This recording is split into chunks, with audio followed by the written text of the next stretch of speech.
Muy buenos días, en el día de hoy vamos a ver gametogénesis. Gametogénesis es la formación de los llamados gametos por medio de la meiosis, a partir de células germinales. Mediante este proceso, el contenido genético de las células germinales se reduce de diploides a haploides, es decir, a la mitad del número de cromosomas que contiene una célula normal de la especie de que se trate. En el caso de los hombres, el proceso que tiene con el fin de producir espermatozoides se denomina espermatogénesis, y en el caso de las mujeres, el resultado son los ovocitos, denominado ovogénesis. Los gametos son células sexuales haploides de los organismos pluricelulares, originadas por meiosis a partir de las células germinales. En el caso del hombre, el gameto es el espermatozoide y en el caso de la mujer es el óvulo. Características de los gametos femeninos y masculinos. Los gametos reciben nombres diferentes según el sexo del portador y el reino, ya sea animal o vegetal, al que pertenezca. En los animales, los gametos producen una estirpe celular específica llamada línea germinal, diferenciada en etapas tempranas del desarrollo, y se llama óvulo el femenino y el espermatozoide el masculino. El óvulo presenta las siguientes partes: núcleo, citoplasma y la membrana plasmática. En el caso del espermatozoide consta de cabeza, cuello y flagelo. La espermatogénesis es el proceso en el cual el espermatozoide se produce a partir de las células germinales primordiales del hombre, espermatogenias, mediante mecanismos de mitosis y meiosis. El espermatozoide. El sistema reproductor masculino crea el espermatozoide, que es producido en los túbulos seminíferos de cada testículo. La cabeza del espermatozoide contiene el ADN, que al combinarse con el ADN del óvulo creará un nuevo individuo. La punta correspondiente a la porción llamada acrosoma, que permite al espermatozoide penetrar al óvulo, y la parte media contiene la mitocondria, que suministra la energía que la cola necesita para moverse. La cola tiene un movimiento en forma de látigo de un lado a otro para impulsar el espermatozoide hacia el óvulo. El espermatozoide tiene que alcanzar el útero y la trompa de falopio con el fin de fertilizar el óvulo de la mujer. La ovogénesis es la gametogénesis femenina, es decir, es el desarrollo y diferenciación del gametofito femenino y ovocito mediante una división meiótica. El óvulo o los óvulos son las células sexuales o gametos femeninos. Son células grandes, esféricas e inmóviles. Desde la pubertad, cada 28 días aproximadamente, madura un ovocito en uno de los ovarios y pasa de una de las trompas de falopio durante el denominado ciclo menstrual. Cuando es fecundado por un espermatozoide, el ovocito se convierte en un cigoto. La fecundación. La fecundación es la unión del óvulo y el espermatozoide para que se pueda producir un embarazo.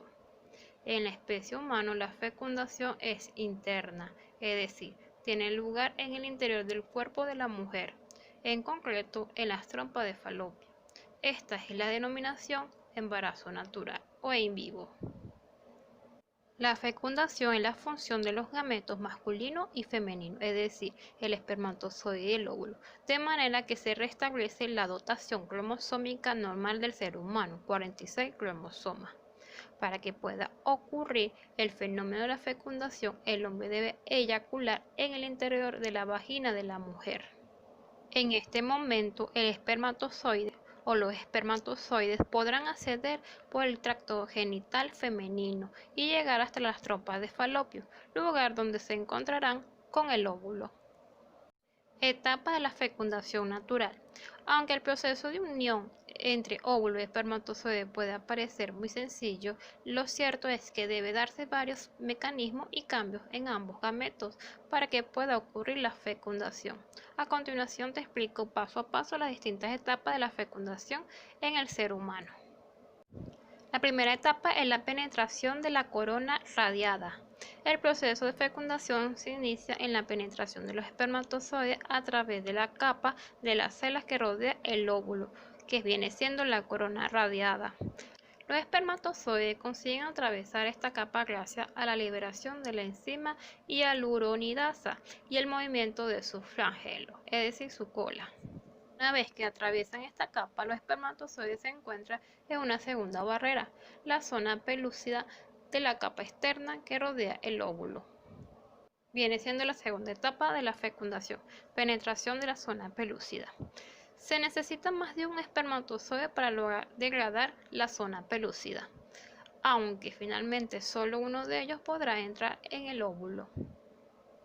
Para poder atravesar esta segunda barrera, la cabeza del espermatozoide establece contacto con el receptor ZP3 de la zona pelúcida del óvulo.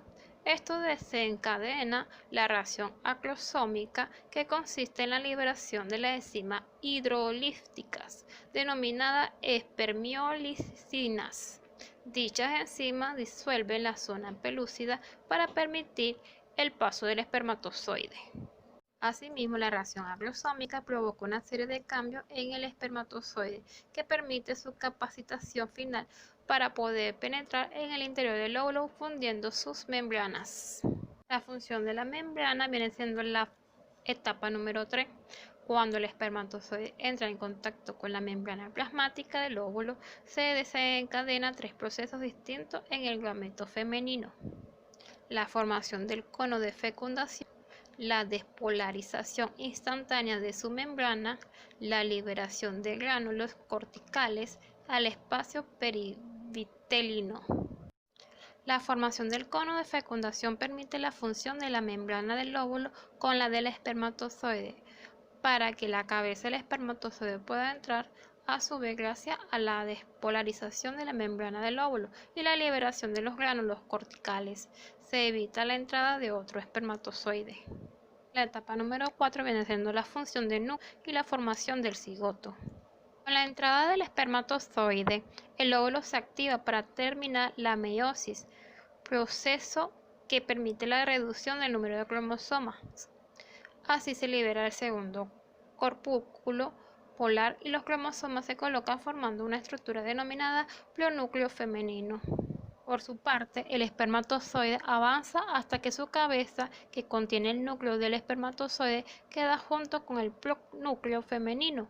La cola se desprende para terminar degenerando y el núcleo se hincha para formar el pleonúcleo masculino. Una vez ambos pleonúcleos se encuentran uno junto al otro, ocurre la función de ambos.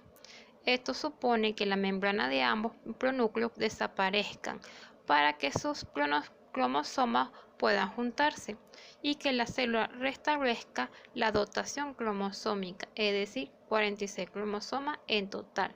Todo este proceso de la fecundación culmina con la formación del cigoto humano, primera célula del organismo fruto de la unión del óvulo y el espermatozoide.